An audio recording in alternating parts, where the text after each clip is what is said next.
Hello, everyone. I am Sean, and welcome once again to my Horror Corner. As always, thank you so much for watching. And shockingly, back with me again are Robbie and Kayleigh from That Horror Couple. Thank you guys so much for coming back. Thanks so much for having us. We got to stop eating like this. Yeah. I know. Yeah, it just keeps happening this way. But yeah, and after that last one, I had a few viewers like, "Who is that Robbie guy?" And I'm like, "He's fine. Just don't worry about it." Like, I'm kidding, man. I'm kidding. Oh, I was like, people know me. I was like, I'm leaving my mark. I'm leaving my mark here. Yeah, I'm absolutely kidding. No, thank you guys so much for coming back on. Of course. Oh, thanks for having us. Yeah, and again, I mean, you guys have just been on recently, so I'm sure everybody already knows who you are. But just in case, go ahead and take time to plug your channel. Talk about. I guess this episode is dropping. I should have told you guys before. I've done that twice in a row now. But this episode coming out, it is the 13th of November. So the last couple of weeks, anything you guys know that you have planned, if you want to promote, feel free. I'm pretty sure we're gonna start. We're at least doing a recap episode for the first 2 episodes of It Welcome to Derry. So we're excited. Okay. So that should be out. So check that out. We're really looking forward to Silent Night, Deadly Night in December. We're definitely gonna be covering that, reviewing that. So definitely keep an eye out for that. And we'll be doing members videos in between. Older horror movie reviews, that sort of thing. You want to check out our members page? It's $2.99 a month. Definitely check it out. Yes, please. And we're a pretty successful channel, except for the whole making money part.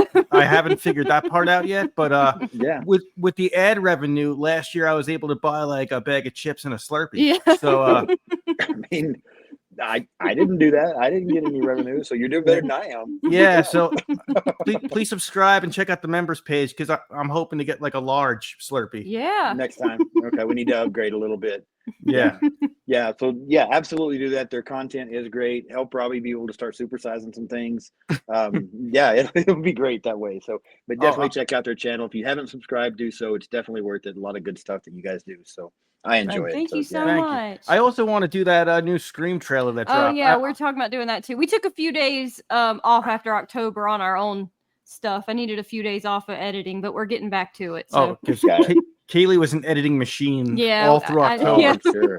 Yeah, October was busy. October was very busy. And yeah, you mentioned that, last time you guys were on and we were talking about prom night, you mentioned that y'all had taken some time off, and I was like, oh no, they were trying to take time off, and I just keep inviting them on to do stuff. So I hope I didn't interrupt your rest. No, this is like fun for us. Like the other stuff, like recording our own stuff and me getting on the computer and editing for hours is more like the thing I need. I needed a few days off of that. This is fun though, so we're totally fine. For her, I'm pretty pissed to be here right now. So are you? Yeah, I wanted to rest. So sorry. You're interrupting my sleep, man. I apologize. I'll try to not do that next time. Let me know. No, man, this is collabing with you is like a vacation or something. It feels like a day off. So thank you so much. I appreciate that. There's certain friends you get together with, and it feels like a vacation. It feels like it's just fun. Yeah, it feels like we're getting together for lunch or something. No, I completely agree. In fact, I've told a couple of other people that as well. Like, today I had a crazy day at work, absolutely hectic, but I kept thinking, that's all right. I'm going to get out of here and I'm going to go talk to Robbie and Kayleigh. We're going to have a good time. So yeah, I look forward to it as well. It's always cool. So good. Yeah. Cool. Yeah. He was looking. You were thinking about me at work. That's nice, man. Thank you. I did for a moment. I was like, yeah, I get to talk to Robbie and Kayleigh. Hopefully Robbie can keep it together for me to cover a couple of things. Kayleigh always has good insight. So yeah, that's what I was thinking. Yeah, you got a framed picture of me on your desk. You're like, I'll be with you soon, man. I do. I'm hoping to get it autographed at some point. Maybe I can actually meet you in person. It'd be like going to a horror con and getting to meet your heroes and get a picture and an autograph and things like that. Yeah. We should do that. We should. There are seriously creators out there I would love to meet. Like, like meeting you or meeting Brendan and Sam or meeting Ken Sledge. That would be just as cool as meeting like a famous person. You know what I mean? That would be just as that would be just as cool. Yeah. I appreciate that. Thank you. Yeah. I assume it's free too. But right now, yeah. If I get much bigger, no. So we're gonna have to see. My fee is a Slurpee. Okay, got it. That I can handle. We can do the Slurpee. Today we are finally going to wrap up one of the franchises that we're talking about. We are going to be talking about A Quiet Place Day One. I just noticed last night when I was watching this movie before we got ready to cover it. Quiet Place is the only franchise that I actually have the whole thing in 4K. Everything else I've just got parts of in 4K, Ooh, but I have all nice. 3 of these in 4K. I was like, wow, this is the only franchise that I've got them all like this. So That's that was pretty cool. I was happy to see that. Yeah. We just watched it last night too. So I would imagine like the look of the city and like the apocalypse and all that. If it looks crisp in 4K, that's probably it looks great and the sound is incredible. It's it's loud, but it's good. It sounds like a movie. It sounds like a movie theater or something, it really right? does. It was very cool being able to watch it that way. I'm sure. In fact, my son, that's currently living with me, he's not a big horror guy. He'll watch some stuff here and there, but he came in the room for a minute when I was watching it last night, and he's like, "What are you watching?" I said, "The third Quiet Place movie." He didn't even know there was a third one. He knew about the first 2, but he didn't even know there was a third one. He's like, "There's 3?" And I was like, "Yeah." And so he stops to look, and right as he stops to look, there's a scene where one of the creatures comes out. It's like extremely loud, and there's creatures all over the screen, and he's like, "Nope. Going back to my room, not watching this." Okay. No, dude, I'm a horror guy, and those creatures are hard to look at for me too. I mean, they're like the weirdest things. Yeah. I know. I looked last night when I because I also collect figures and Funko Pops and things like that. And since I saw that I had all of these in 4K, I'm like, I wonder if there's anything out there from this monster. So I found a Funko Pop of the Quiet Place monster. And it's so ugly. Like part of me wants it just to have it, but I'm like, damn, that thing looks rough. Yeah. Dude, it reminds me of something out of Stranger Things, but like that guy up there. I don't know if you can see him. It's like Stranger Things meets like Aliens or something. It really does. Xenomorph. It's just a combination, but the way they move, they're like unstoppable too. So like, I know. And I can't wait. Yeah, it goes into the other part where we don't know anything about them, so it's like, what the hell am I looking at? Yeah. Right. So so we still got no backstories. Three installments in, no backstory. no backstory, no explanation. So I'm hoping for a reason. But, maybe at some point, but sometimes that's what makes things scary is you don't know. But I'm thinking by film 4, we need to know something. Before Rob Zombie remakes it, we got to get something before that, please. He makes like a trashy version where they're like, God damn it, Sally!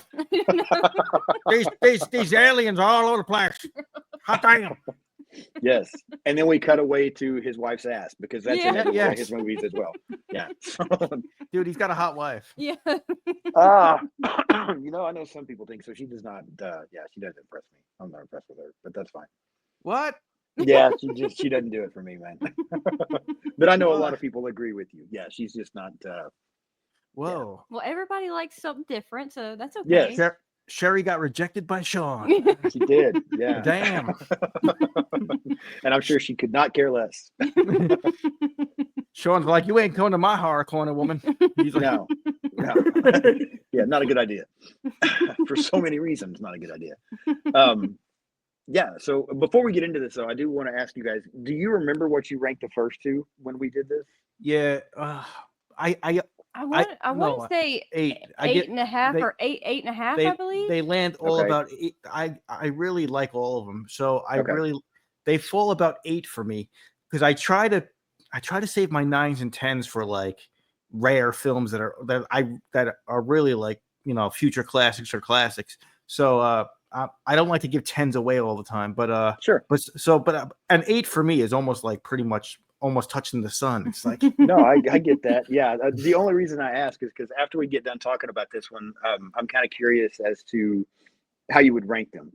So I mean, you could probably do that without knowing your numbers. I went back last night before I called it a night and just listened to a couple minutes at the end of our previous episodes just to remind myself what I ranked them. I thought I knew, but I wanted to hear it just to make sure. So I gave the first one an 8.5, and I gave the second one an 8. And I'm right there with you. I don't give people that listen to me in October are going to think this is a lie because I really don't give a lot of 10s. In October, I gave a lot of 10s, but it was classics. We're talking about the original Halloween, the original Friday the 13th, The Exorcist, Child's Play, Scream. Those classics like that, they get the 10s. Thanks Killing. No, not quite. That may have got more like a 1.0 rather than a 10. But there are some 10s out there, but for me, a lot of times they're classic slashers. that get those kind of thing. I don't give a lot of 10s other than that. So to get an 8.5 and an 8, it's pretty good.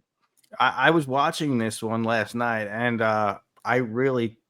it's hard to like. Nothing against the first two because I love those two, but I just find this scarier. I find it scarier, and maybe I should wait for you to start with the location. But being in New York City, I think more can go wrong in a big city than in like an open farm for some reason, like or a cornfield, like because the freaking I'm from New York originally. New York City is always loud, dude. They say city never sleeps. That's true. People are running around all the time.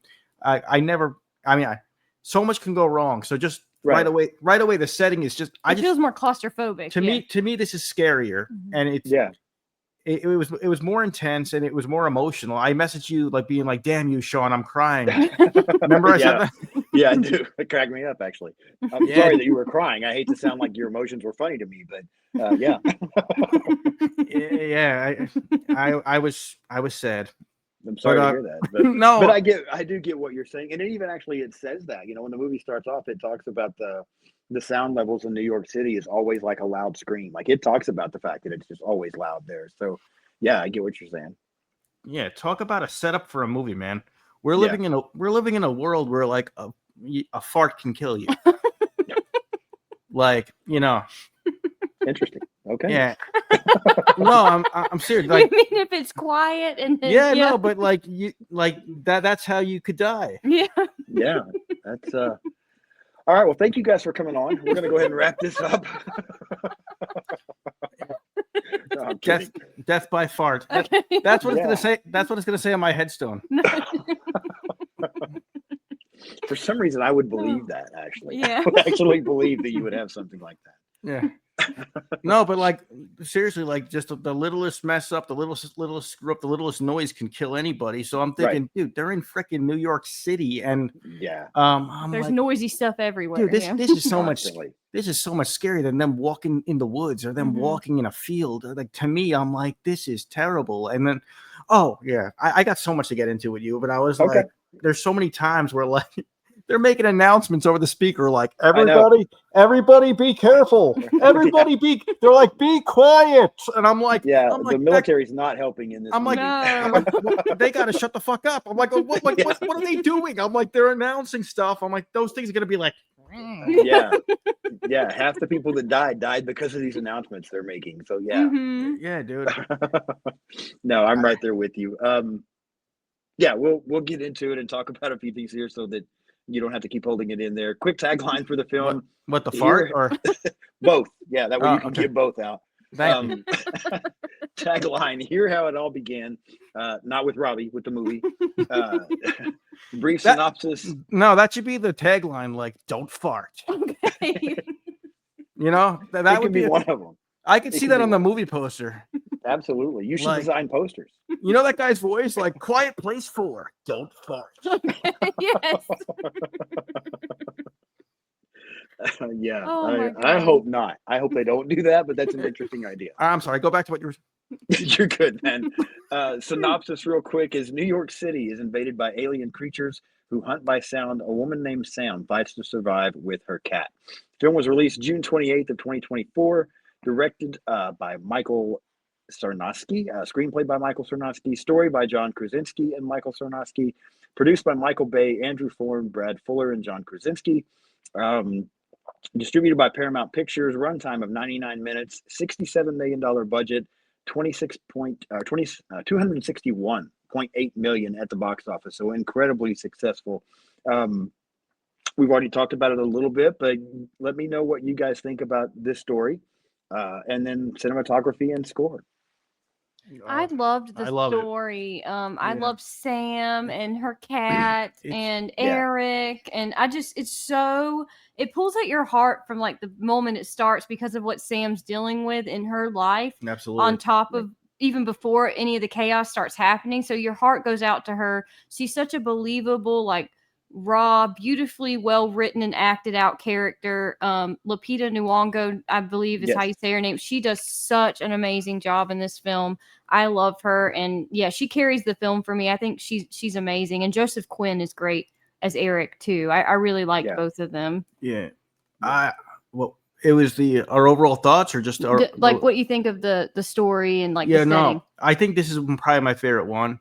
To me, it's a little bit scarier than the first two. I love all of them though, but like we're already familiar with these creatures. We're already familiar with the whole situation. But the fact that they gave us a character that's sick and struggling with something, so right away we're attached, and right away we want them to survive and all that.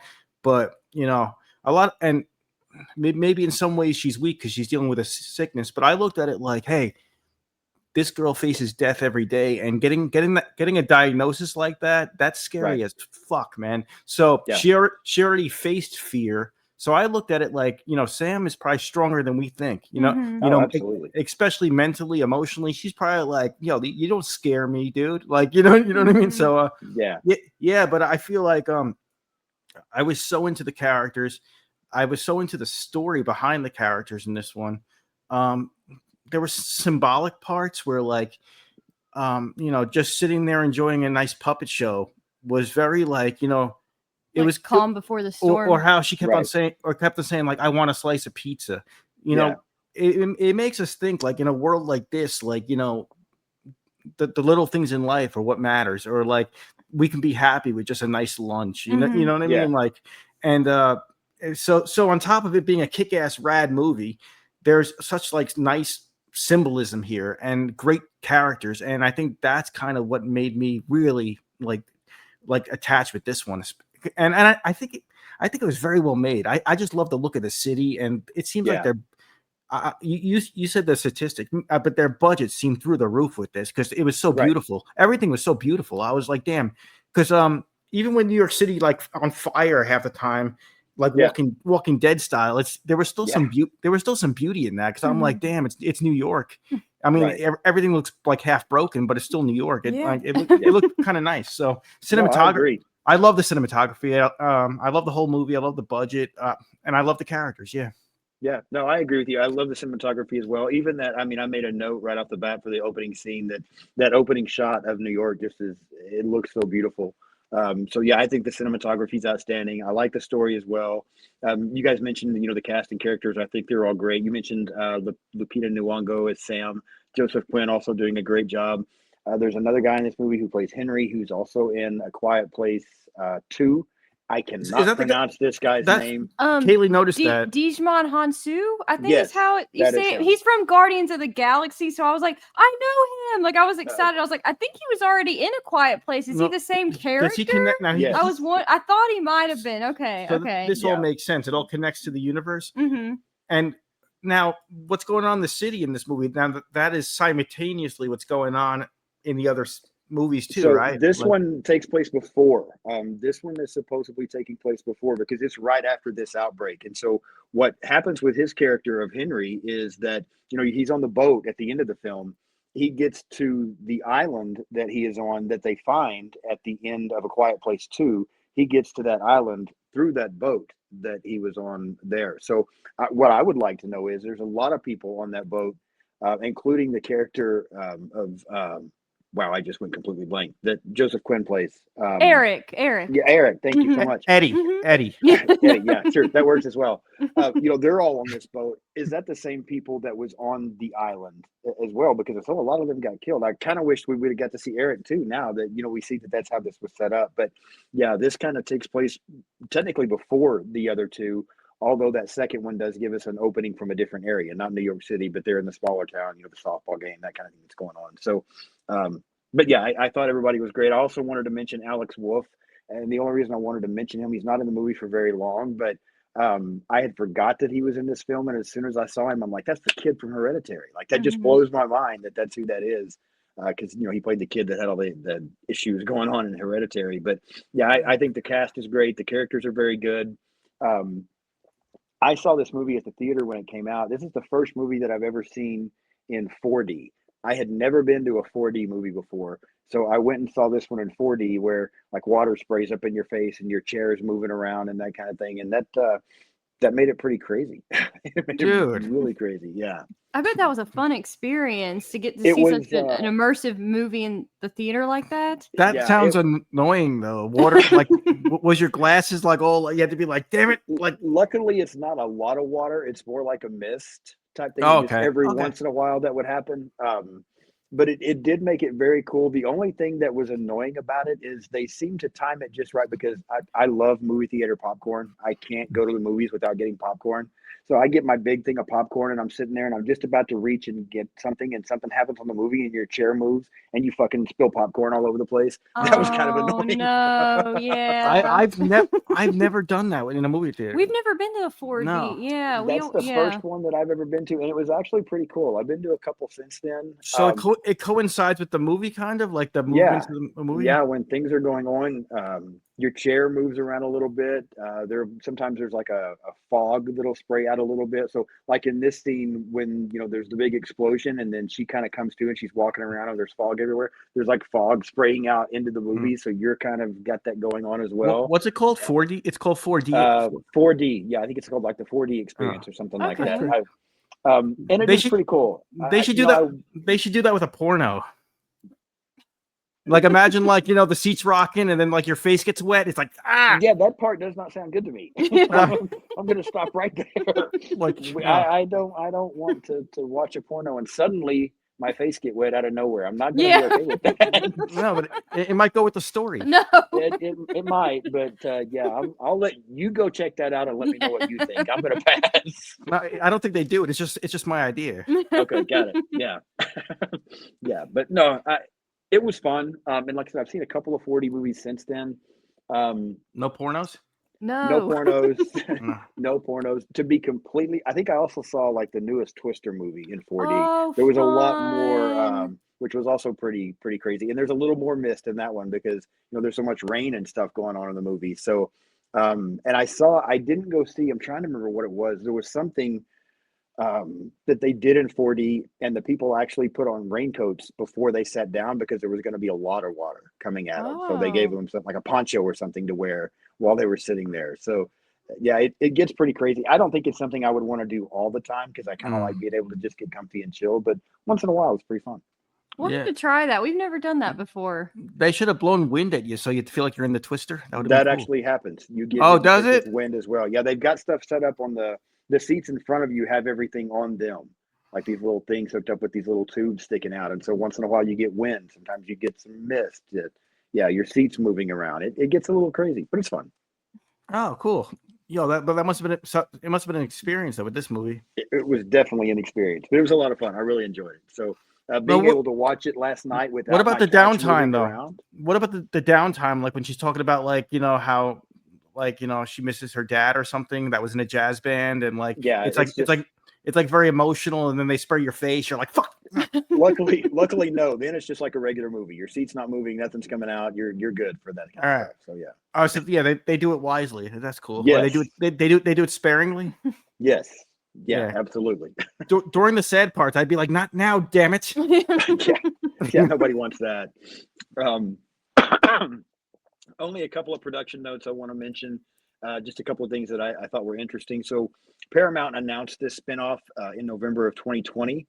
A gentleman by the name of Jeff Nichols was set to write and direct the film based on a story that Krasinski had already put together. So he was involved in this as well. Nichols actually wrote everything and got ready and then dropped out of the project. And so they ended up having to bring someone else in. This Czarniecki guy, and John Krasinski approached him and asked him to come in and gave him the freedom to make whatever changes he wanted to make, and then he did the directing and all from there. And then Lupita Nyong'o, as we mentioned her, the one thing that I found about this is, so before the film, she had a huge fear of cats, and she actually asked if they would change the animal, if they could do something else like a dog or something instead of it being a cat, and they would not do so. So she ended up going to therapy before filming the film to try to be able to get past this. Got so much over it, basically. I mean, overcame everything so much that by the end of production, she ended up adopting her own cat and had it as a pet. So nice. I just thought that was kind of a cool little behind the scenes thing there. That's really interesting. I would have never guessed that because she was so good with the cat on screen. Yeah, Like that's I so. know. I'm so glad she was able to get past it and get an animal like that. That's awesome. That's another Yeah. point too, is because we weren't always like. Besides being like concerned for Sam, we were like they put a animal in this one, and every time there's a puppy or something like a kitty in the horror movie, I'm like, oh, I hope the animal better make this. They better not kill the animal. So we got that anxiety on top of it too. Absolutely. And the one thing that amazes me, and it kind of makes sense, there was one other thing that I read. So the animal handlers that were on set and the trainers, I guess the writer director, he kind of wanted there to be times where the cat would like arch its back and hiss, and like cats do. But that's not something that you can train a cat to do, because they do that when they legitimately feel threatened. So you can't really train that. But to me, had the cat done that, the cat might not have survived. The fact that the cat just stayed so quiet through everything is probably why it lived. And I remember the very first time I saw the film, that's one of the things that I said immediately upon walking out of the theater. The person that I went with, I'm like, that cat was so chill. Like, I can't imagine a cat not freaking out and making all kinds of noises in there, especially the construction scene. I mean, I know I'm getting a little bit ahead of myself, but where it's on the, that whatever it is there, the pipe or the beam. Yeah, there we go. Yeah. And that creature comes up right beside it. I'm like, a cat would be freaking out. Like, there's no, but that cat just stayed quiet. It was kind of cool. I was impressed. Yeah. Cats are very, they're very smart. Yeah. They're very savvy with survival, I find. Like, I had a cat, and it would run away for like days and find its way back somehow. I'm like, this cat's a genius. So like, I could see a cat like being witty, like making that. it through the alien invasion. But that scene you're talking about, we get a crazy good look at the creature from up close. It looks like kind of like a pumpkin on his head. He's like, it really does. Yeah. That one's massive as well. That's a huge creature there, like bigger than the rest of them. So I completely agree. I've made a note about that as well. We talked about cinematography. We talked about score, story, cast, characters. So we'll go ahead and just jump right in as far as walking through the plot. The opening scene, like I mentioned, I really like that opening shot of New York City that we get. We get the introduction to Sam and find out what she's going through with the cancer. We meet her cat. She goes with the other patients to the show in Manhattan, primarily because she wants pizza. And then, the meteors end up falling. The creatures start attacking. Sam gets knocked out. Share with me your thoughts on this opening scene and the setup for the film. Well, I think it's really effective because you get to know Sam and what she's struggling with. Yeah. They tell you that really rather quickly, and it allows you to attach to her emotionally rather quickly, and I believe. I tried to like touch on that before. Like right away, the opening shot, we see New York City, and they're like, the average sound is 90 decibels or something like that. And so for the fans, I've seen like the previous films. Right away, opening seconds, we're like, oh, they're screwed. Yeah. Like right away, we're like, oh no. But like, and then they're like, not only are they screwed, but they're also sick. Yeah. And it's like, dude, what are you doing? And it's like, not only is she sick, but her animal is in danger. I'm like, dude, how much does this? How much more sad? How much crap does this girl have to go through? But I'm from New York originally, so I will tell you, Kayleigh used to live in New York with me. And their pizza is the greatest pizza you will ever. So I understand her obsession with that slice of pizza. Kayleigh's originally from Georgia, so when we moved up to New York, I was like, "Yo, you got to have New York pizza," and because I was eating the Georgia stuff down there I was like,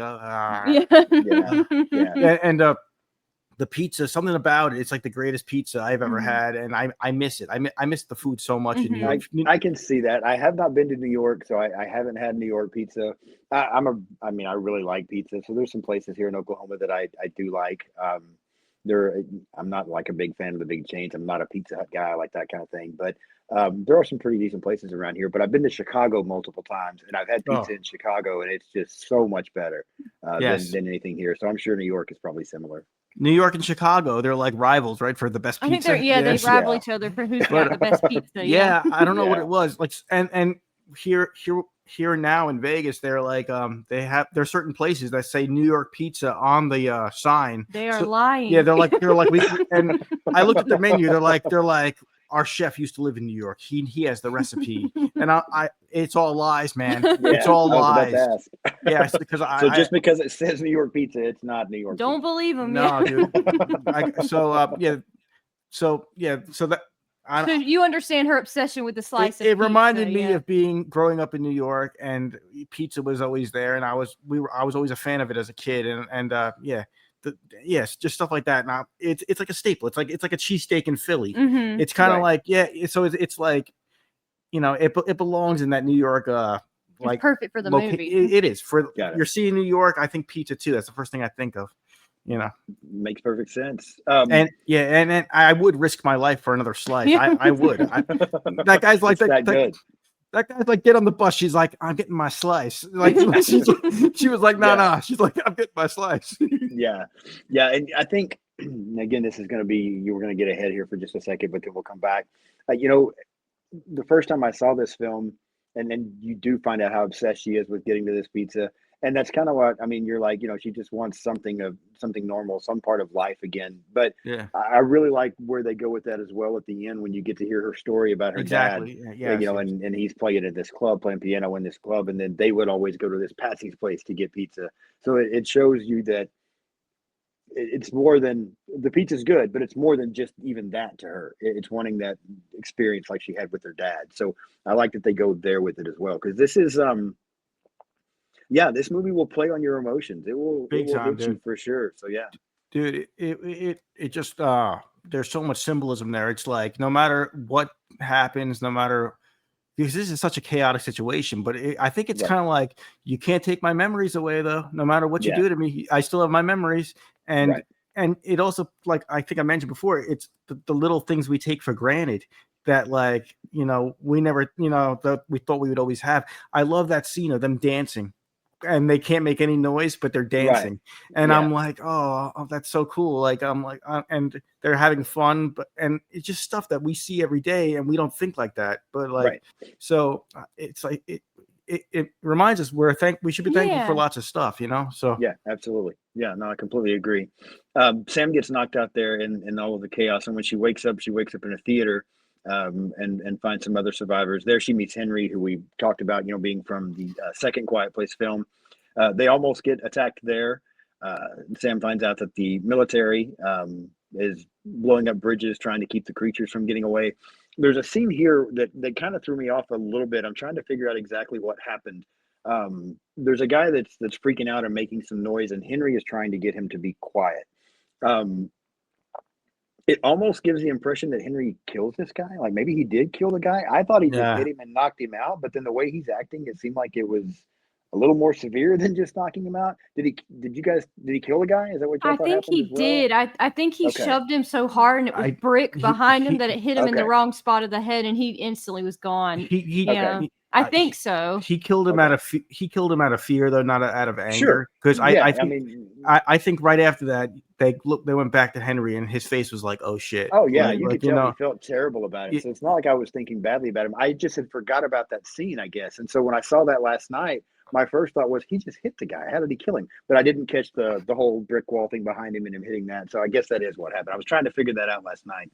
And then we also get Ruben, who is her nurse that's there with her. That we had talked about, the guy that had been in Hereditary. He also gets killed when he's messing with the generator, because the generator goes on and it's making noise and he's trying to get it quiet. But so we go from this opening scene, the chaos happening in the city. Now we move into this section where we're in back in the theater and all of this is going on. Anything stand out to you here in this theater with everything that's happening, with Henry killing this guy, Ruben getting killed? Your thoughts here in this area? I thought Ruben died really quickly. I knew that when we saw it in theaters for the first time, I was curious, because I know Eddie from Stranger Things is in this, and he's like the other main character. So I'm like, I wonder how Ruben fits in, and then I got my answer. I was like, okay. Yeah. My thoughts were like, the theater is a very claustrophobic place. When they were all like late, and we're talking about like a crowd of people. It seemed like a full theater, and they all knew just to stay the hell quiet. So everybody was just like, and like, just like the previous films, they played on the silence. So like I thought the viewer was just like, as a viewer, you're waiting for stuff to happen. You're just like, oh no.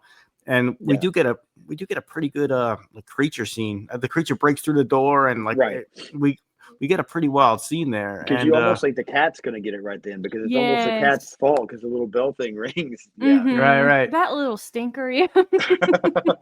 Yeah. But the theater scene is very effective. And it's just, because if you think about it, the first one, we were dealing with a family, and that's 4 people.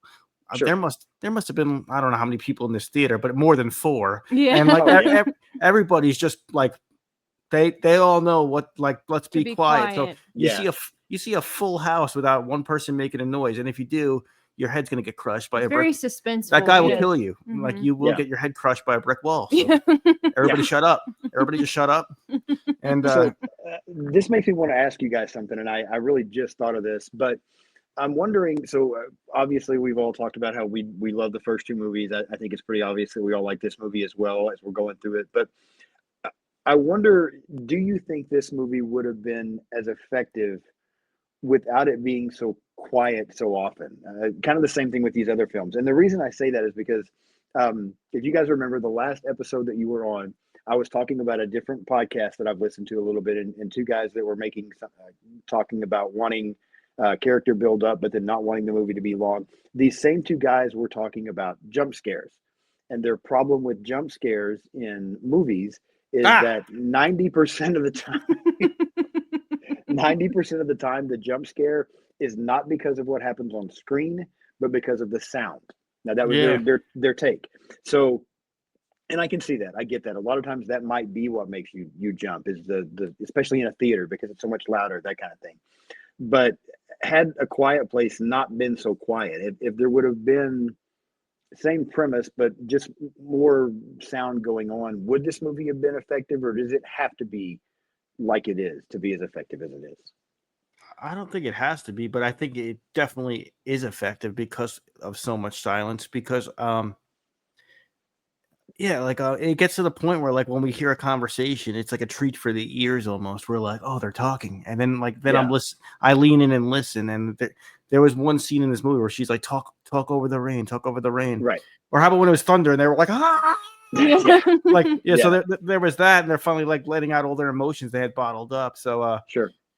Yeah, it's definitely, and also, if you watch movies, we don't see it that often where like there's no dialogue almost. It's like, it's not a silent film, but it's partly a silent film. Yeah. It's very little dialogue in parts. Sure. So yeah, that's especially for a horror movie. That's something very different. Yeah. So yeah, and I think I only know one person.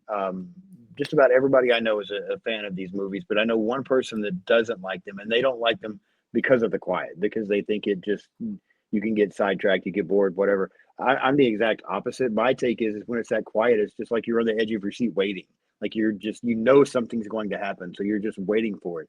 And then when it does, it's loud and chaotic, and you jump, and I think it's great, and I think that's a huge part of why these movies are so effective.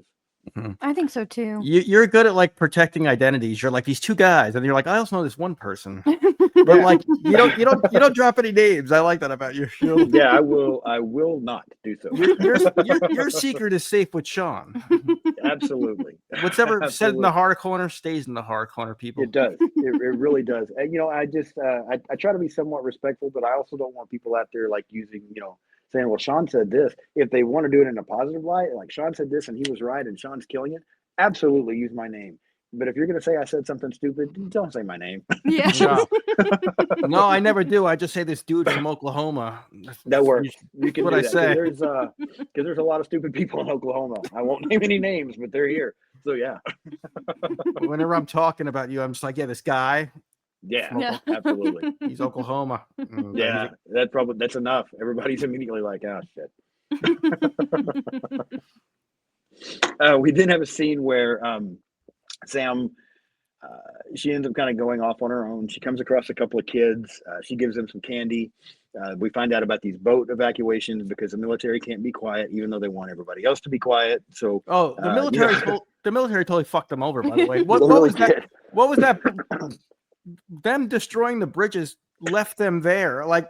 They had to take the boat out because they can't get out now. So the military. The military screwed them. Yeah, they really did. I mean, they're trying to contain the aliens, but yeah, they just totally destroyed. They trapped all the people on an island and then told them to be quiet so that they could continue to make noise.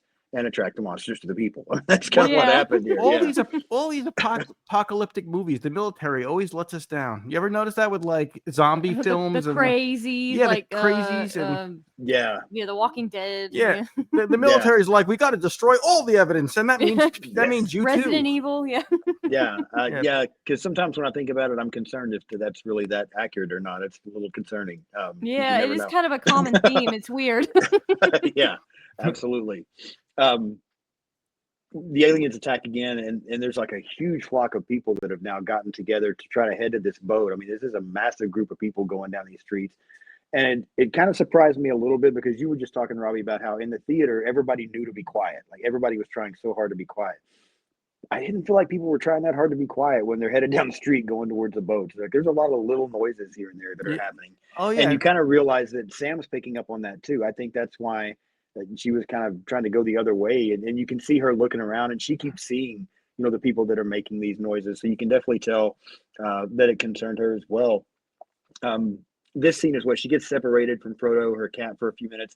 And we also have that scene that I thought was incredibly intense where she dives under the car to try to be at safety. And then one of the aliens jumps on the car for a minute and now the tires are going flat. And so the car's coming down on her.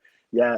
Talk to me about you guys' thoughts here with these boat evacuations, the crowd, the car scene. How are you feeling here? The edge of your seat type suspense. Like a lot of movies don't know how to do that correctly, and this series really, really does. They do such a good job. That's exactly what I meant by like the city is more. It's like the worst place for this to happen. I feel like the farm was. They were secluded. Yeah, I mean, we're talking about we're talking about like a herd of people walking down New York City streets. Just the walking. It was making me so anxious. I was like, "Oh, stop!" Just the walking. Just the walking is going to get them killed. It's right.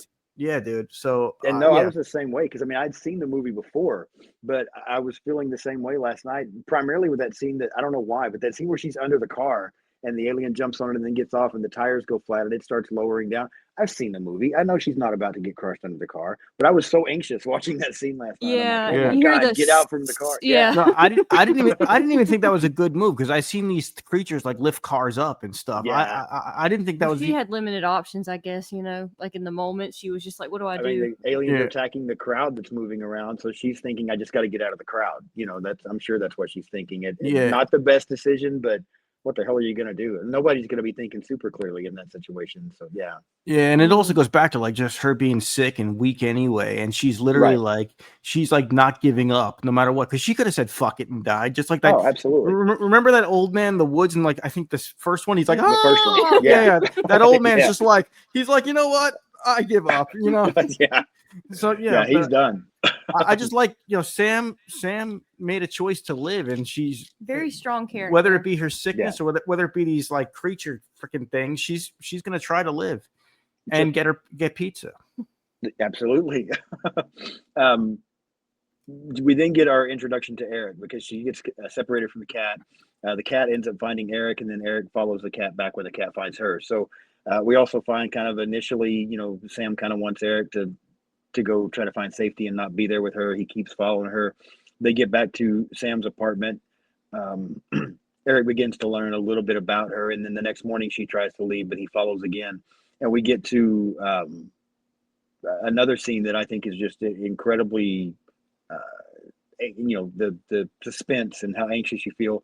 And that's that subway scene when they're down there in the subway and they're trying to go through the water because we know these creatures can't handle the water, but they're still all, they're everywhere and they're trying to get to the water, but it's getting higher. Talk to me about your thoughts on this subway scene because did she just put the cat in the bag and zip it to keep the cat from drowning? Is that what was happening there?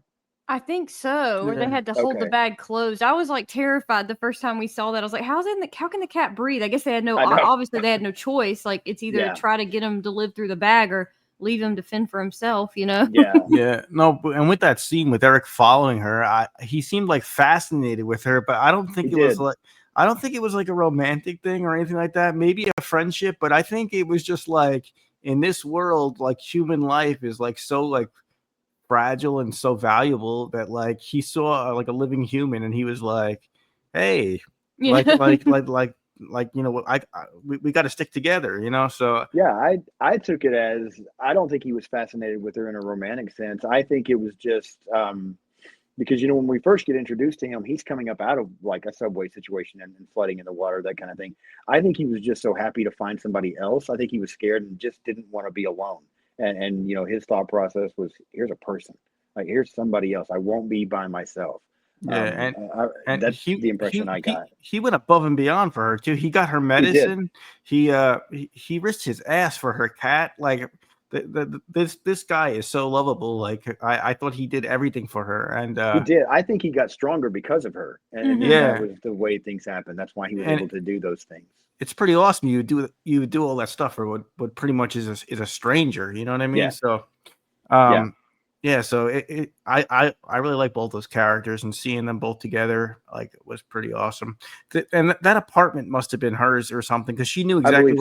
She knew where she went back to her apartment. She knew exactly where she was going. She said it was her medicine, right? Yeah. Because she seemed very familiar with he finds some books there. Like he discovers there that she writes poetry. So it was her apartment that she went back to, and he just happened to follow her there. But I thought that was a good way to introduce him and us get to know him and see where he's at. Again, I absolutely love the subway scene.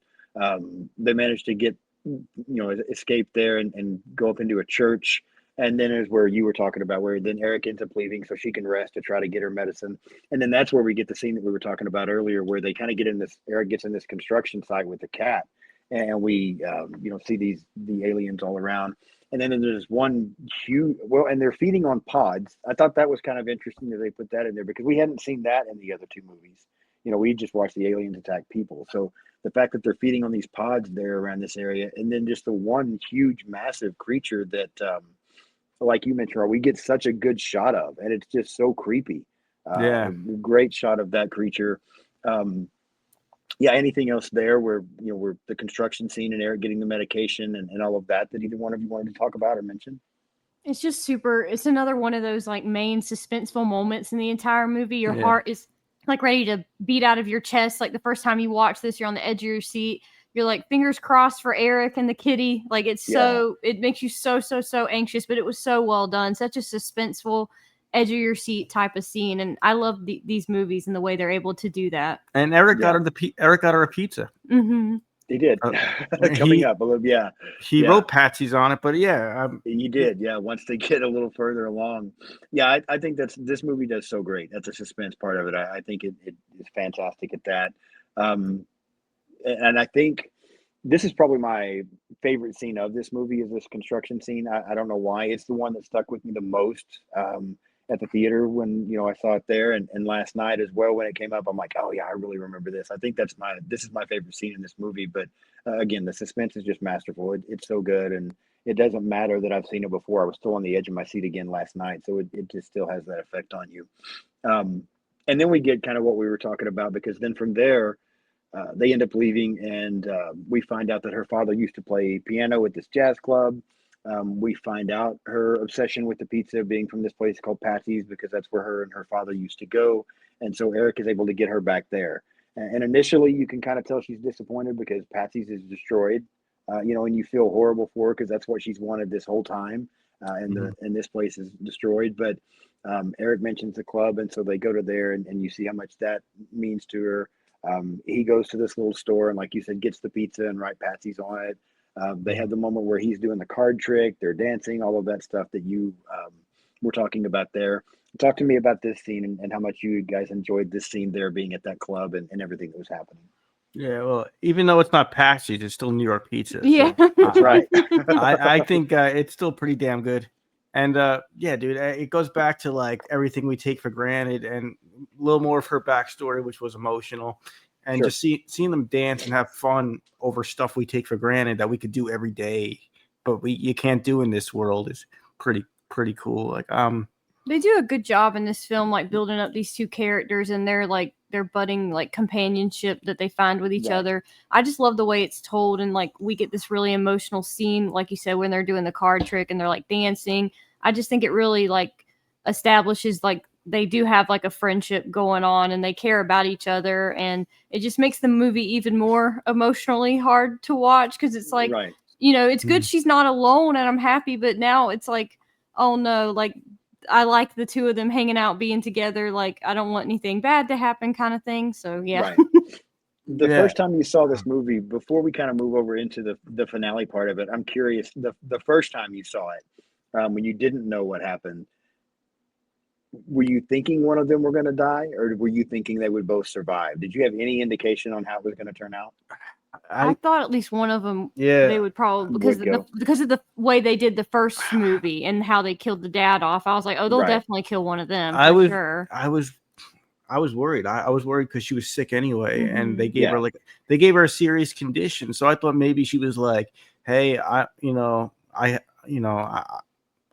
thought maybe she would sacrifice herself to protect him, maybe because of all the stuff Right. he was doing." I was also worried for the cat, to be honest with you. Absolutely. Yeah, because we also appreciate animal life in this world too, and Absolutely. yeah. So I did not expect it to end the way it did, because I was like, especially with horror, most horror movies, there's got to be some risk for some skin in the game. You've got to be like, oh, well, there's got to be a risk of, there's got to be at least a few victims. So we're like, okay, this is for real. This is for real. But like, with this movie in particular, though, we know these things are for real. We don't necessarily, we're not doubting them. I mean, they definitely gave us a good show. They're falling through windows. They're flipping cars around. They're fucking shit up in this. Yeah. So they really are. Yeah. I mean, like, you don't have to necessarily kill somebody for me to know you're for real. Like, I believe it, because these things are honestly scary. So yeah, I agree completely. So I ask you that because then as we get to the end and they see the boat, they kind of figure out what's going on there, and she makes this decision to sacrifice herself.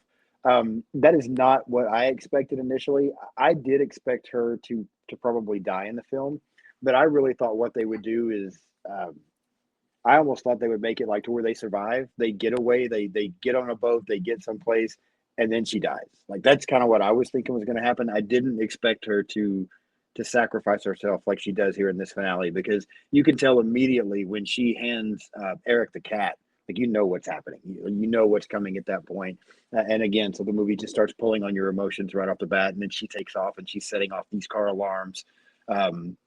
Eric and Frodo take off running. You do get kind of one more concern that they might not make it because it gets really close there with the aliens chasing them.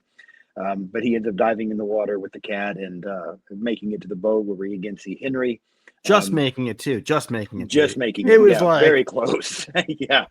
That was super close. And then we see her walk out into the street. We kind of hear some dialogue from her. She's got her headphones on, and then she unplugs things where the monsters can hear the sound, and then one comes up behind her and the movie cuts. Talk to me about your thoughts on this finale. I fucking love it. I loved it, but I'm sad. I wished I kind of figured that she wouldn't make it, but I love how they did it, but at the same time I don't, because I wanted her to live. No, she did live. I know. Technically, don't know because we didn't see it. It's insinuated. No, she walked off fine. Yeah, I know, but the monster's right behind her. Yeah. Or the alien, at the very, very end. So the final scene, that alien's coming up behind her. So it gives the impression that was the end. But I think it is sad. I do dislike it, but I think Robbie said something there, and I don't think he meant the way I took it. But she did live. She got to do exactly what she wanted to do. She knows she's dying anyway. She knows this cancer is killing her. You can tell throughout the movie that she's getting weaker, that she's having more and more problems, and she had one more thing that she wanted, and thanks to Eric, she got that. So she got to live. And then at that point, I think she was ready to go. That's the only reason for her to fix it to where the aliens can hear the sound, for her to change the headphone thing. So she basically sacrificed herself, though, because like the risk the risk was there, and she took it, and she got lucky, but she didn't know that. And I talk about an emotional part, that letter of how to take care of the cat. Yeah. Oh my God, dude. Yeah, with the times in his pocket and he's reading it. Yeah. When she say don't rub the belly, she hates that. Yeah, that is a powerful scene. And again, my take on it was, I do think she knew. I think she knew that was it for her. But she made the sacrifice because she got what she wanted, and now she just wanted Eric and the cat to live. She wanted them to keep going. But so I a very don't like your scene. I don't like your theory that she's dead. I didn't say she's dead. No, you said the alien's behind I think her. she's dead. Well, Yes. well, yeah, I mean, No, yeah. guys. The alien's been on her ass this whole movie. Okay, she's not dead. Okay. Okay. I mean, we'll let you believe that, Robbie. Yeah. We're going to let you. I personally don't believe it, but you can believe that. I mean, they don't show it. They don't show her get attacked. So why we you guys don't know. Why you guys such downers? Well, no, I think it's a beautifully told story. No, I think so too. I also like that quote though. I have it right here. She goes, I forgot how the city sings. You can hear it when you're quiet. Boom. Yeah. I was like, that is such a beautiful way to end it. Like, dude, It is. I agree. It goes back to what I said. Like, appreciate every moment. Appreciate the little things. Even appreciate like the quiet. Like, dude, seriously. Like, so I think it's very symbolic movie for such a wild story with these crazy sci-fi creatures. I think it's totally symbolic, and there's like a deeper story if you want there to be one. You could really like look into this. It's about sickness. It's about not taking things for granted. It's about appreciating every moment. It's about like never giving up and fighting no matter what. Yeah.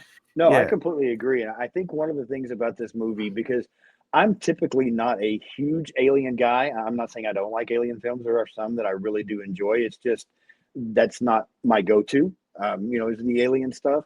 But I love these movies. And I think it's because they're just so well told. And I think all three of these movies do an amazing job of making you care about the characters. So you care so much about the characters. The stories are so great. The aliens, as horrible as they look and devastating as they are, and all the damage and chaos that they cause, they're almost like a subplot in these movies because it's so much about these people and these families and these individuals and what they're going through and their journeys and their battles. And these stories are just so well told that it makes these films absolutely amazing, regardless of whether the killer would have been an alien or something completely different. It's incredible what they do with characters in these films. I think it's also not your typical alien film because we're not like we're not on a spaceship and we're not on another planet. These things are running around New York City, dude. So it's like and like I said earlier, like we don't know what the hell their backstory. We don't even know what they are. We're calling them aliens. I don't know what they are. I just know they look disgusting and they're really fast and the hearing aid frequency explodes their heads. That's all I know. That's all. Oh, I was surprised that like we didn't get much fight back in this one. Like there was no like fight back, and we had the military there too. I don't remember any of them getting taken out in this one. I don't think they knew what to do. Yeah, I think it was probably so early on that they didn't know what to do. But I think we've also got two completely different characters here than what we had in the other films. In the other films, we've got characters, especially A Quiet Place 2, when things are a little bit later on where they are trying to fight. But I think here what we had is we had two characters who were probably not strong enough physically to fight. They were strong mentally. It started with her. And so the strength that we get here is not fighting these creatures and trying to win. It's fighting yourself and trying to survive. And I think she made Eric stronger so that he was able to do the same kind of thing. And so for me, this one is not about fighting the creatures. It's about fighting yourself and pushing yourself to keep going. So that's kind of my take on that. That's where the fight is in this one.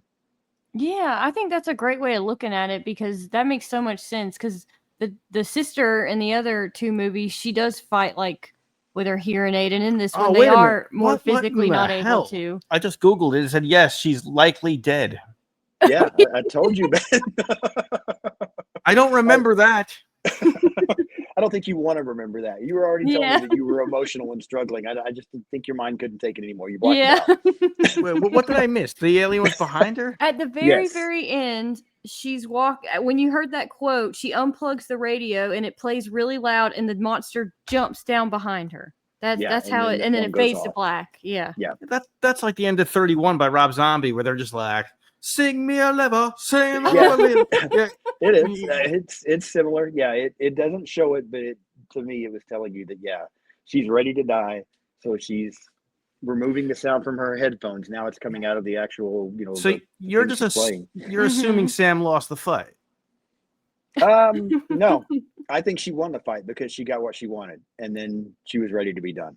Dude, she's gonna pop up in part 4, and I'm gonna be like, "Ha ha!" She's just gonna be riding the alien, like Yeah, you know what? If she pops up in part 4, I'm gonna be like, "Damn, Robbie, you're a genius," because I never saw it coming. Well, I'm placing my bets. I'm placing my bets now, dude. Yeah, we'll see. And you know what? I think Eddie's alive in Stranger Things. I'm gonna say it here. I'm not surprised that you think that now, after learning what you think about this movie. So yeah. No, dude. It's like, why are you killing people? Why are you guys killing people? Let me guess. Rocky, Apollo's still alive. Mickey, Adrian, they're all still going too. No, he got killed by the Russian. We know that story. He got killed by the Russian in 4. Right. I think the aliens are more damaging than that Russian. Just to let you know. Ivan Thruggle. Yes. I must break you. Yeah. Why did I go there? Why? Why did I do this? Hearts on fire, strong desire. Remember when he's running up the snow hill? I don't think I've seen that one. Thruggle! It's good, and that was a good song until a few minutes ago. So yeah. Survivor, man. It's by Survivor. Yeah. Survivor had some good songs. Hell yeah. Yeah, sorry, I didn't mean to turn this into a Rocky thing there. I'll be back for the Rocky discussion. Absolutely, why not? So, what would you guys rate this one, A Quiet Place Day 1, on a scale of 1 to 10? Now that she's dead, it's going to affect my rating. I think I might have given the other ones an 8 or an 8.5. I think I gave the other ones an 8.5. I actually have to give this one a 9. After rewatching it, that was only my second rewatch.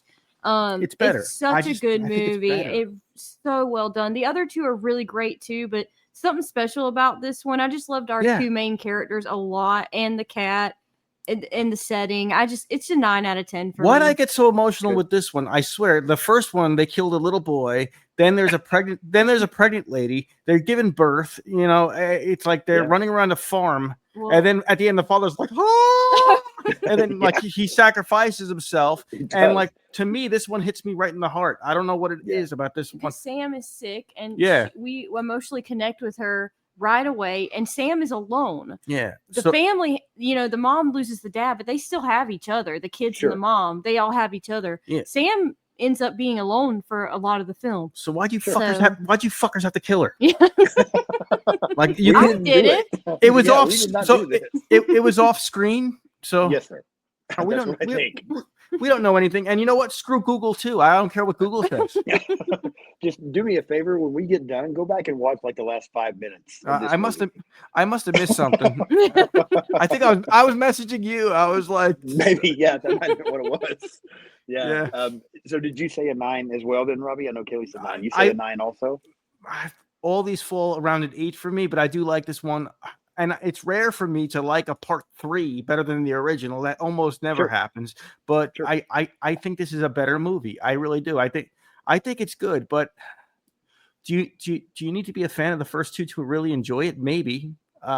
Maybe you do, to set the ground rules and understand these things. So right. But I think it was so well made. I think the budget looks better.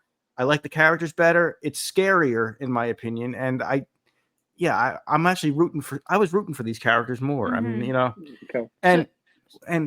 and that includes that little boy in the first one. What's wrong with me? I'm like, no, I get that. That's all right. I think I would put this. I probably say 8.5 or 9. I agree with Kayleigh. Yeah, I would say 8.5. I'm right there at that with this one as well. So let me ask you this: we've all kind of ranked them a little bit. Out of these 3 movies, what is your least favorite? Now, I know you like them all, but what's your least favorite of the 3? 2 maybe, but I guess, that's weird. That's like 3 good pieces of candy. Yeah. No, I completely agree. But if you had to, I would say 2 as well. I would put 2 third if I had to rank them. But that's only because they have to go somewhere. I'm not saying any of them suck. It's just that I agree. Yeah, I mean, I'm putting it third, but I gave it an 8. So yeah, I think it's really good. But I would put it my third favorite of the franchise. I think here's the one spot where we're gonna, because the impression that I'm getting from you two is then the first one would be next, and then this one is your favorite. Am I right? Yeah. Yes. Okay. Yes. Okay. We're going down to up. Yes. Yeah. I would be just the exact opposite. This one is my second favorite. I still prefer the first one a little bit. And I think the only reason is the only reason, because again, I gave them both an 8.5. The first one and this third were both an 8.5. I think the reason that I lean towards that first one a little bit is because I love the father aspect. Being a dad, have kids that have grown up that I would have do absolutely anything for, makes the first one mean a little bit more to me. But you also have a cat. I have a dog. You have a dog. Okay. I'm sorry. And I love my dog, but if I say on air that my dog is more important to me than my kids, I think we're gonna have a problem. So I can't say that. Depends what kind of dog. Yeah, I mean, she's a Chiweenie. Okay. You've probably seen her. Yeah. I think I've shown y'all a picture. You've probably seen pictures of Bella. Yeah. I think that first one, just that father part of the first one, makes it just a little more meaningful to me. Not much, because I do think this one's very emotional. I think this is an excellent movie, but just that father aspect of the first one causes it to be a little more powerful for me. But I think all three of these movies are outstanding. It's a great franchise. Sorry to make you repeat. So this one ranks where, like in the middle for you? In the middle, yeah. For me. For me, the first one is the best, then the third one, then the second one. Mm-hmm. I find that really interesting, especially with horror and sequels. By part 3, we usually have seen it all, and we're kind of like, yeah, it's another one of those. For this one to be like ranked that high for us, it's a good, you know what I mean? It's a good movie, because usually by part 3, 4, we're like, it's another one of those, And, I mean, you still might like it, but it's just not the same. Yeah. Mm-hmm. Yeah, exactly. I think it's that they changed locations, and they gave us new characters, and they really went deep with these characters. I think that's what it is. They mix up the locations. If they stayed on the farm the whole time, it would have been like, oh, another one of those. You know what I mean? Like, no, I agree with you, because there is a part of me, and I think we talked about this in one of the other episodes. There's a part of me that I still want to know what happened in that story. Like, what happened to the mom and the kids now after that? Everything that went down. We know the little. The girl is with the other guy. They've tried to escape the island because of the aliens finally got there. We know the mom and the boy and the baby, they're someplace else. Like, I still want to know what happened to them. But I like how you have hope for them, but Sam's dead somehow. Well, an alien didn't come up behind them. Yeah, they're safe. At the end of the film. Yeah, they're in safer spots. Sorry, I didn't write the movie, man. Aliens came right next to that little girl, and she was like, "Hearing aid, bitch." Well, she knows how to do that. She had a hearing aid. Sam did not have the hearing aid. Yeah. If she'd had a hearing aid, maybe she'd have lived. I'm sorry. She might have something. I don't want to. I don't know. I watched believe it. I watched the movie last night thinking that she lived. I was wrong. Well, technically, that when it cuts to black, she's alive. When the movie goes off, she's still alive. So technically, you are exactly right. Yes. When the movie ends, she's alive. Yeah, but Google even said she's likely. No, Google said she's likely dead. Imagine part 4. She's just like, "What's up?" It would be incredible. Yeah, it would blow our mind, dude.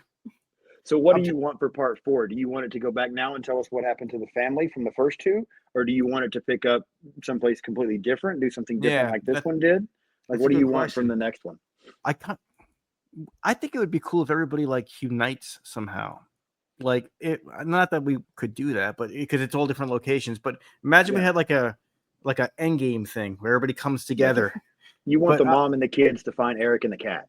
Yeah. Yeah. Got it. Okay. No, but imagine that could happen. That would be so cool. Well, if Eric's on the island, they probably might have already decided to tie that in the way they already did with Henry. So I think they might tie in Joseph Quinn's character to the family. They probably will. Yeah. I think the easy thing to do would be to just start from zero and start a new location with new characters. But I think it'd be cooler writing if they continued some characters and continued. Yeah. So what I'm saying is, don't kill Sam. Yeah. Let's keep going with this. Got it. Okay. Yeah. I'm there with you a little bit. Part of me thinks that let's go to another location and do something different with some new people would be cool, because this one was so good. And maybe, I kind of want to know what happens with these other characters. I'd like to know what happens with the mom and these kids. I'd like to know what happens to Eric and the cat. But sometimes not knowing is okay. Just like sometimes when you don't know exactly why the bad guy is the way that the bad guy, that makes it scarier. sometimes not knowing what happens to people might be good for a movie, and starting over with a different group would be great. But I'm just curious either way. I am looking forward to another one. I think it's Me too. I think it's more important to get a backstory on these creatures. I really think it's time. I think it's time. I mean, are we just going to watch another movie and not know anything about them? I mean, Yeah, I don't know. I think the fourth one is going to start off with letting us watch the aliens devour Sam, and then you can have your backstory. Oh no!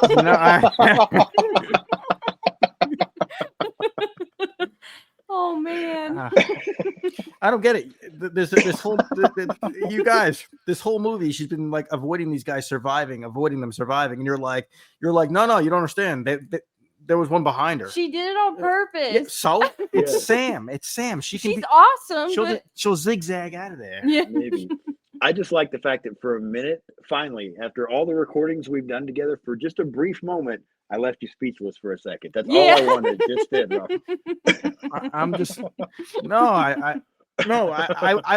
I think a lot of these characters are still alive. The ones we didn't see die, and I think they will. It would be a cool sequel if they met up somehow. Yeah, and I think they're trying. I think they're trying to do something like that with the guy on the boat. He pops up in several of these. They're going to connect the stories. Mm-hmm. That would make sense. You do realize he dies in the second one, right? Yeah, he does on the island when they're driving to the radio station in the car. Rob. Now, does he die or is it off again? No, we see it. No, he dies. Or we see him get ripped apart. Or there was just a creature in his area. No, we saw it. We do get to see him die. Do you have any happy news at all? The kitty lives. The cat lives. Frodo's still out there. Yeah. Okay. Well, maybe we'll see a little Frodo. Yeah. Yeah. No, but I'm thinking we might see some returning because I'm thinking it's part 4. Do we want to see returning characters at this point? I think we might want to do that. Yeah, I think we might want to do that because the kid from Stranger Things is still a big name and people still like him. Right. You know, other than the guys you killed off, I think we should bring some back. I mean, I'm with you. Kayleigh, please console him tonight. Make sure he's okay when this is over. Yeah, he's okay.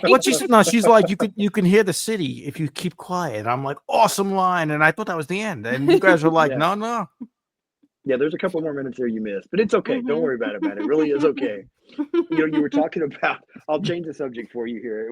You were talking about it's very odd in a franchise for a third movie to be so high for people. And I completely agree, but there is one, and we will all talk about it eventually. There is a franchise that the third movie in the franchise is my favorite.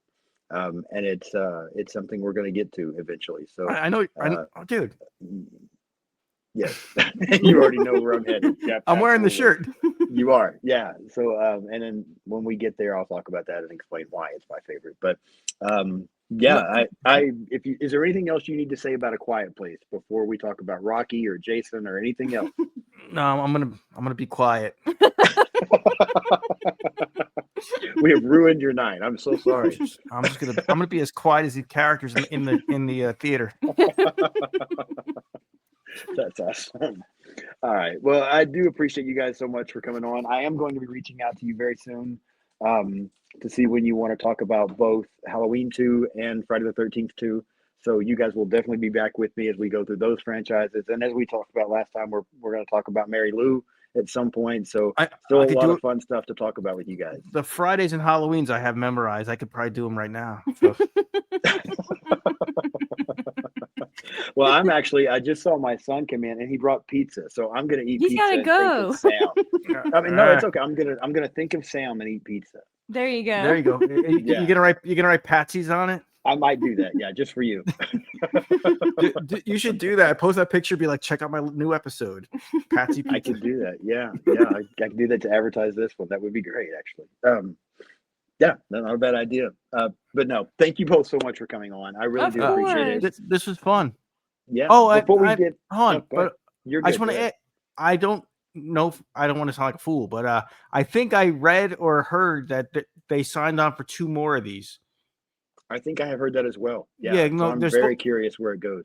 There's supposed to be like a 4 and 5, and I think that's the series, as far as I know right now. So I think we should keep going with these. Oh, absolutely. When the next one does come and hit the theater, maybe you guys can go watch it in 4D. Are you gonna? That would be fun. I don't want water in my face.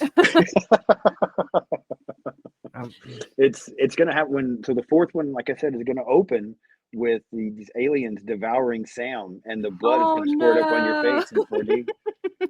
Dude, I was like giving the movie credit. I was like, yo, they let the sick girl live, and you guys are like, no, she's fucked. And I was like, oh, come on, guys. Is there take a moment to go ahead and promote your channel again for me? Tell everybody what you guys doing and what you have coming up. Well, we're That Horror Couple on YouTube. We will be doing some Welcome to Derry recap episodes, and we'll definitely be covering the new Silent Night Deadly Night next month, and also probably Stranger Things as well. So if you're interested in any of that, make sure you're subscribing. And we also have a members page if you're interested. We do older horror movie reviews, trailer reactions, that sort of thing. So check it out. And that's what keeps the lights on at That Horror Couple. So thanks, everybody has signed up. And yeah, absolutely. Yes. Go check out their channel. Definitely become a member. It's definitely worth it. I encourage everybody to do that with them. I'll be there too in the videos. So. Yes, you get to see more Robbie, and who doesn't want that? So yeah, definitely check that out so you can do that. Let's see, what do I have coming up next week? Saturday or Sunday, I will have my review on episode 2 of Welcome to Derry. I also have next week, or actually, there will be episode 3 because I've got 2 coming out before this, so I misspoke. But also next week, the final girls, Sarah and Kelly, will be on. We'll be talking about Jeepers Creepers 2. Nice. So that one's coming. I like the first episode, so that'd be cool. Yeah, they will both be on with me. We're going to be talking about Jeepers Creepers 2. I have episodes coming up on the original Blair Witch Project, Alice, Sweet Alice, an older slasher. So that's a good one. That's a good movie. It is. A lot of great stuff coming up. So if you haven't subscribed yet, hit that subscribe button. Follow me on social media. I'm pretty much on everything out there. So Robbie and Kelly, thank you both again so much for coming on. It's always great having you both on. Everybody else, everybody else, thank you for watching, and I'll see you soon. Bye.